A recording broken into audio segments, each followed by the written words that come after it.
इस नए वक्त में लोग आत्मा और भूत प्रेत की बातों को पीछे छोड़ आए थे, लेकिन इन आत्माओं ने लोगों का पीछा अभी तक नहीं छोड़ा था। कुछ ऐसी घटनाएं हुई जिसके बारे में सुनने पर लोगों के रोंगटे आज भी खड़े हो जाते हैं। ये है कुचिसाकी ओना, एक अर्बन हॉरर लेजेंड की असली कहानी, जिसकी वजह से 1970 के दशक में पूरा जापान खौफ में था। कुचिसाकी का खौफ जापान में इतना ज्यादा था कि बच्चों को उनके पेरेंट्स स्कूल ही नहीं भेजते थे। वो उन्हें खेलने के लिए भी नहीं जाने देते थे और घर से बाहर नहीं निकलने देते थे। लेकिन दोस्तों, क्या है ये कुचिसाकी ओना की कहानी? कहा जाता है कि एक औरत की आत्मा जापान की गलियों में भटकती रहती है। वो अपने चेहरे पर एक मास्क लगाकर घूमती है, जिसकी वजह से सिर्फ उसका आधा चेहरा दिखता है। वो अक्सर रास्ते से गुजरने वाले बच्चों को रोककर उनसे सवाल पूछती है। क्या मैं खूबसूरत हूँ? सुनने में ये कितना आसान सा सवाल लगता है। वो मासूम से बच्चे उसकी खूबसूरत आंखें देखकर अक्सर हाँ में ही जवाब दिया करते थे। जैसे ही वो हाँ कहते थे, कुचिसाके अपने चेहरे पर से वो मास्क हटा देती थी। कुचिसाके का चेहरा बुरी तरह से कटा हुआ था। ऐसा लगता था कि जैसे उसका मुंह किसी शार्प नाइफ से काट कर फाड़ दिया गया हो।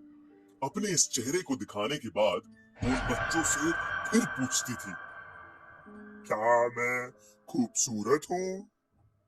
इस चेहरे को देखने के बाद अक्सर बच्चे डर जाते थे। अब अगर वो हाँ में जवाब देते थे तो कुचिसाके अपनी बड़ी सी कैंची से उन बच्चों का मुंह भी अपने मुंह की तरह बीच में से काट देती थी। बहुत ज्यादा खून बहने की वजह से बच्चों की मौत हो जाती थी। लेकिन अगर वो बच्चे ना में जवाब देते थे तो वो औरत बिना कुछ सोचे समझे उन्हें उसी कैंची से मार देती थी। लेकिन कहां से आई ये कुचिसाकी? कौन थी ये? कहा जाता है कि कुचिसाकी ओना पहले एक बहुत खूबसूरत औरत थी, जिसे अपनी खूबसूरती पर बहुत नाज था। उसका पति एक समुराय था जो कि उससे बहुत प्यार करता था। एक दिन उसका पति युद्ध लड़ने के लिए गया और वो काफी समय तक वापस नहीं आया। कुचिसाकी उन दिनों अकेले रहा करती थी। जब उसका पति वापस आया तो उसने देखा कि उसकी पत्नी का अफेयर एक गैर आदमी के साथ चल रहा है।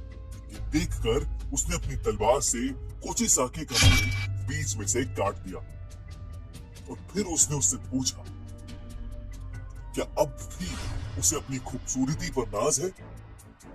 वो औरत दर्द में रोती रही। उसकी ज्यादा खून बहने से मौत हो गई। इसके बाद से उसकी आत्मा अपना आधा कटा हुआ मुंह छुपाए जापान की गलियों में घूम घूम कर हर आदमी और हर बच्चे से एक ही सवाल पूछती है, क्या मैं सुंदर? अगर आपने ना में जवाब दिया तो आप इसका चेहरा बिना देखे मारे जाएंगे, और अगर आपने हाँ में जवाब दिया तो भी आप इसका चेहरा देखकर मारे जाएंगे। कुछ समय के बाद जापान से कुचिसाकी चली गई। वो किस मकसद से आई थी और वो क्यों चली गई, वो किसी को नहीं पता। अगर आपसे कभी कोई मास्क पहनी हुई औरत रास्ते में मिले और पूछे कि वो खूबसूरत है कि नहीं, तो आप उससे जरूर पूछिएगा कि वो जापान छोड़कर क्यों चली गई। फिर अगर आपको जवाब मिले और आप जिंदा बचे तो कमेंट्स